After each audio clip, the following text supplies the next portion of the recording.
ग्राम पंचायत जोत चांदपारा में प्रधानमंत्री आवास को लेकर पंचायत भवन में बैठक हुई संपन्न। आपको बता दें कि पूरा मामला थाना क्षेत्र हरदी अंतर्गत ग्राम पंचायत जोत चांदपारा में खंड विकास अधिकारी हेमंत यादव महसी के आदेशानुसार ग्राम पंचायत में की गई खुली बैठक। कार्यक्रम को संबोधित कर रहे ग्राम पंचायत अधिकारी अजय कुमार गुप्ता ने बताया कि सरकार की मंशा है कि ग्राम पंचायत में कच्चे मकान में झुग्गी झोपड़ी पल्ली तान कर रहने वाले अथवा कोई भी व्यक्ति जो आवास विहीन है, सभी लोगों को पक्का आवास देने का निर्णय लिया गया है। अब गांव में हर कोई व्यक्ति रह सकेगा अपनी छत के नीचे। सचिव ने बताया कि जिन लोगों को अभी तक शौचालय नहीं मिला है, वह लोग शौचालय के लिए ऑनलाइन आवेदन कर सकते हैं। जिन लोगों को शौचालय का पैसा मिल गया है, वह लोग अपना शौचालय अवश्य बनवा लें। जाँच पड़ताल के दौरान पैसा पाने के बाद भी शौचालय नहीं मिला है तो लाभार्थी के ऊपर सख्त कार्रवाई की जाएगी।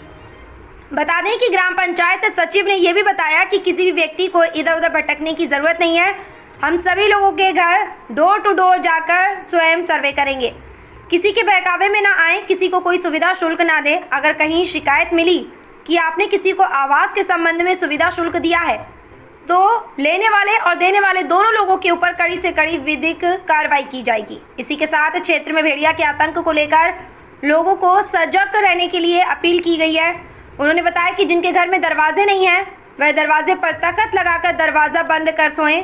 अपने घर के खिड़की दरवाजे स्वयं बंद करें, किसी के सहारे ना रहें। बहुत ज़रूरी काम से रात को बाहर निकलें। बाहर निकलते समय अपने हाथ में लाठी डंडा और अच्छी रोशनी वाली टॉर्च लेकर ही निकलें। अपनी सुरक्षा स्वयं करें, पुलिस प्रशासन का सहयोग करें। आप सुरक्षित, आपका परिवार सुरक्षित, आपका गांव सुरक्षित तो आपका देश सुरक्षित। आप लोगों को कहीं भी भेड़िया नजर आता है तो तुरंत अपने नज़दीकी पुलिस स्टेशन मोबाइल नंबर 9454402971 अथवा 7408157252 पर सूचना दें। 112 नंबर का सहयोग लेकर खुद जागरूक रहें और लोगों को जागरूक करें। आर पब्लिक 24 इंडिया न्यूज़ के लिए जिला संवाददाता राजकुमार पाठक की रिपोर्ट। कोई प्रधानमंत्री आवास के लिए जो नया सर्वे होने वाला है, इसमें पात्र अपात्र की कोई बात नहीं की जानी है कि कौन पात्र है कौन अपात्र है। आज केवल आप लोगों को ये बताया जाना है कि प्रधानमंत्री आवास योजना का नेक्स्ट चरण 2018 के बाद, चूँकि सूची खत्म हो गई, जो बची है उनको भी पूरा करने के बाद नए लोगों को ऐड करने की कार्रवाई की जाएगी और इसका डेट आएगा अलग से। उसकी बाकायदा आपके घर पे जाके सर्वे होगा, आप लोगों का पूरा डिटेल लिखा जाएगा, आपके मकान का फ़ोटो खींचा जाएगा। विशेष मकसद आज की बैठक का यही था कि आज आप लोगों को ये बताया जाए कि ये सर्वे होना है। उसके बाद इस सर्वे में कौन से लोग पात्र होंगे, तो इसमें कुछ लोग जो है वो स्वतः पात्र होते हैं, हालांकि उस तरह के लोग मिल नहीं पाते हैं। पहला वो है जो एक आश्रय विहीन परिवार हो, यानी उसके पास कुछ नहीं है, वो कहीं अपना टटिया वटिया लगा के बेचारा किसी तरह से रह रहा है, यानी दीवार नाम पे कुछ नहीं है, न मिट्टी की दीवार है न कुछ है।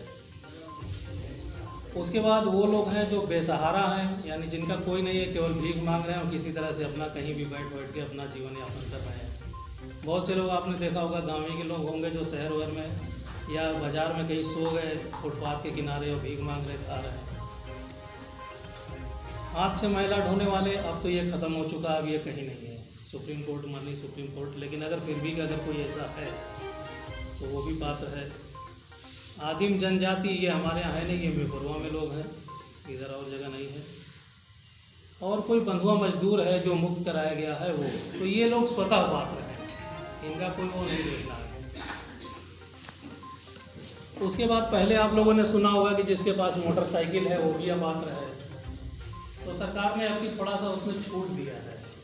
अब 2 पहिया वाहन की जगह से 3 पहिया वाला वाहन कर दिया है जो मोटर चालित हो, यानी जैसे आपका ई रिक्शा है या टेम्पो है, तो मोटरसाइकिल वाले अब जो है वो पात्र है, लेकिन 3 पहिया और वो 4 पहिया वाले ये लोग अपात्र होंगे।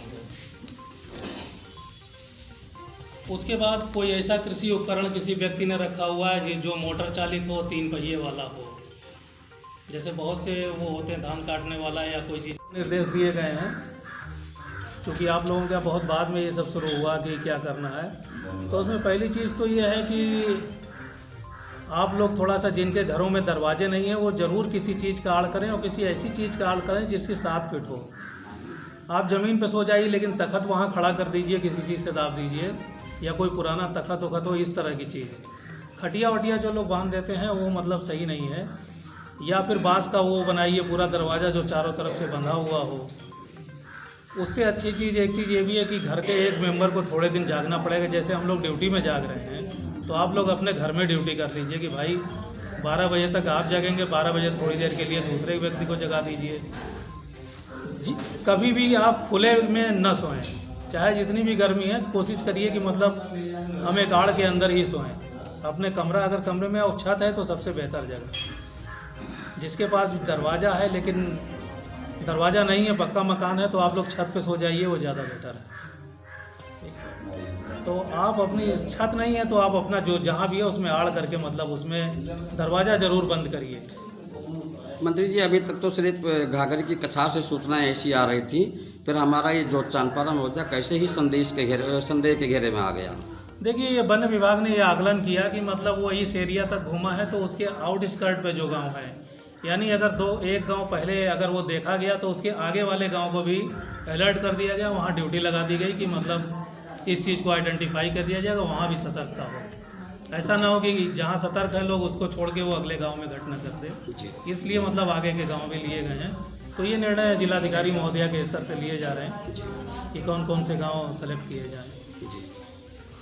मैंने बताया ना, ये कि कुछ डॉक्यूमेंट आप लोगों का है, अपने आधार वगैरह ये सब जो है, अकाउंट वगैरह फ़ोटो कापी ये कराए रखे रहिएगा, क्योंकि जब मांगा जाए तो आप तुरंत दे सकें, मौके पे ही दे सकें। मंत्री जी, हम जानना चाहते हैं कि ये जो भी लाभार्थी हैं आवास के, इनको क्या करना होगा और कौन कौन से डॉक्यूमेंट उपलब्ध करवाने होंगे और कहाँ पे करवाने होंगे? देखिए, जो मतलब जो लेटर जारी हुआ है, जो शासनादेश जारी हुआ है, उसमें ये कहा गया है कि सबसे पहले इनको अभी कुछ नहीं, इसमें डोर टू डोर व्यक्ति को इनके घर पे जाना है और घर पे ही इनका पूरा डिटेल नोट करना है जी। इनका मकान कैसा है, इनके आधार कार्ड और सारी डिटेल जी। पात्रता, उसके बाद जो सर्वे होगा उसके बाद मतलब जो है उसकी सत्यापन किया जाएगा, और सत्यापन के बाद ही पात्र अपात्र डिसाइड होंगे कि कौन पात्र है। केवल सर्वे में ही ये जरूरी नहीं है कि वो पात्र हो गए जी।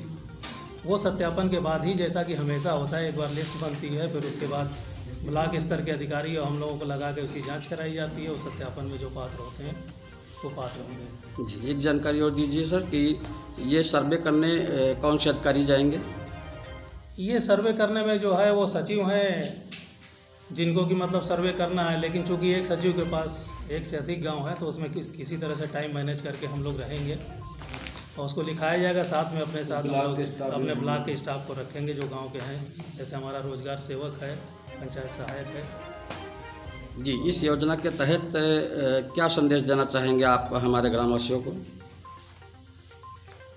ग्रामवासियों को हमारी तरफ से तो यही संदेश है कि जो एक्चुअली पात्र हैं वो मतलब अपना मतलब तैयारी रखें, और वो है, और कहीं मतलब आपको किसी अन्य स्तर पे किसी तरह के उसमें नहीं पड़ना है।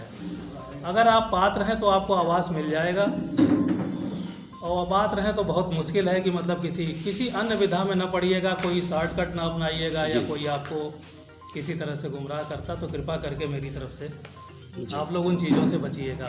मेरे ख्याल से समझ गए होंगे आप लोग। जी जी, जानकारी देने के लिए बहुत बहुत धन्यवाद।